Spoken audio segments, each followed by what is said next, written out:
एक समय की बात है जब एक शहर के वासी वहां के चोरों से बहुत परेशान थे।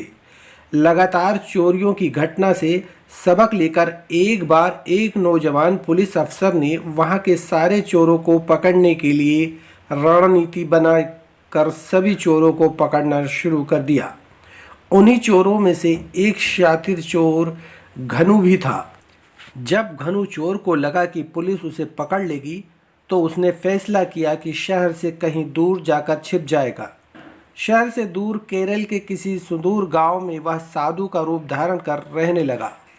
घनु चोर बोलने और लोगों को अपनी ओर आकर्षित करने में माहिर था। घनु चोर अब साधु बाबा बनकर गांव में रहने लगा। अपने प्रवचनों से वह लोगों में एक सन्यासी बाबा और ज्ञानी कहलाने लगा। एक दिन उसके पास एक व्यापारी आया और घनु चोर यानी कि साधु बाबा के प्रवचन सुनकर बहुत प्रसन्न हुआ।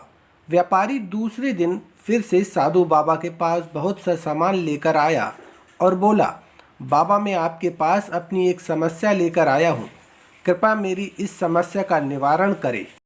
इतना कहने के बाद व्यापारी ने एक पोटली निकाली और साधु बाबा के हाथों में थमाकर बोला, बाबा आजकल चोरों का आतंक बहुत ज़्यादा है, इसीलिए कुछ समय के लिए यह सोने की पोटली आपके पास रख रहा हूँ। साधु ने यह सुनकर कहा कि चलो इस पोटली की किसी सुरक्षित स्थान पर रख देते हैं। इसके बाद दोनों ने एक बड़े पेड़ के नीचे उस पोटली को दबा दिया।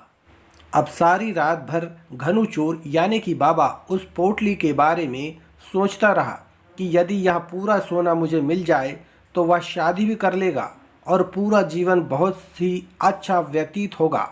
फिर घनु बाबा ने एक योजना तैयार की। वह पूरा सोना लेकर वहां से दूर चला जाएगा। इसके बाद वह सीधे उस व्यापारी के घर पहुंच गया। व्यापारी बाबा को देखकर बड़ा ही खुश हुआ। उस दिन व्यापारी के घर एक शिक्षक भी आया हुआ था। शिक्षक देख रहा था कि व्यापारी साधु बाबा के लिए बहुत सारे पकवान बनाकर उन्हें खिला रहा है। थोड़ा देर बाद घनु बाबा ने कहा कि अब वह एक लंबी यात्रा पर जा रहे हैं। व्यापारी यह सुनकर उदासी से बोला, बाबा कुछ दिन यहाँ रुक जाते तो अच्छा होता। घनु बाबा ने सन्यासी की भांति कहा, भक्त साधुओं का एक ठिकाना नहीं होता है। साधुओं का काम तो घूमकर संसार में ज्ञान बांटना होता है।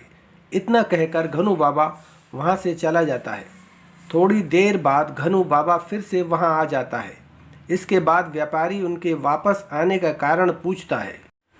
घनु बाबा कहता है कि गलती से मेरी धोती में तुम्हारे घर से एक घास का तिनका आ गया है, उसी तिनके को वापस लौटाने आया हूँ। इसके बाद घनु बाबा यह कहता है कि सच्चा साधु कभी भी किसी दूसरे की वस्तु नहीं लेते हैं। इतना कहकर साधु वहाँ से चला जाता है। इसके बाद शिक्षक ने व्यापारी से पूछा, कौन थे वह साधु बाबा? फिर व्यापारी ने शिक्षक को अपने सोने की पोटली के बारे में बताया तो शिक्षक यह सुनकर हंसने लगा और व्यापारी से बोला, तुम लुट गए हो। व्यापारी झल्लाकर बोला, क्या मतलब? फिर शिक्षक ने कहा, कोई भी महात्मा अपनी तारीफ खुद नहीं करते, मगर यह व्यक्ति अपनी और साधु बाबा होने की तारीफ कर रहा था। अगर यकीन ना हो तो खुद जाकर देख लो जहाँ तुमने सोना दबाया है। शिक्षक ने कहा। मौके पर जाकर व्यापारी ने देखा वहाँ से सोना गायब है और रोने लगा। शिक्षक ने कहा, तुम उसका पीछा करो, मैं पुलिस को लेकर आता हूँ। इसके बाद साधु बाबा का पीछा करते हुए पुलिस ने उसे पकड़ लिया।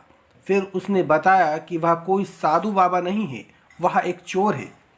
दोस्तों, जीवन में आंख बंद कर किसी पर एकदम विश्वास नहीं करना चाहिए, चाहे वह साधु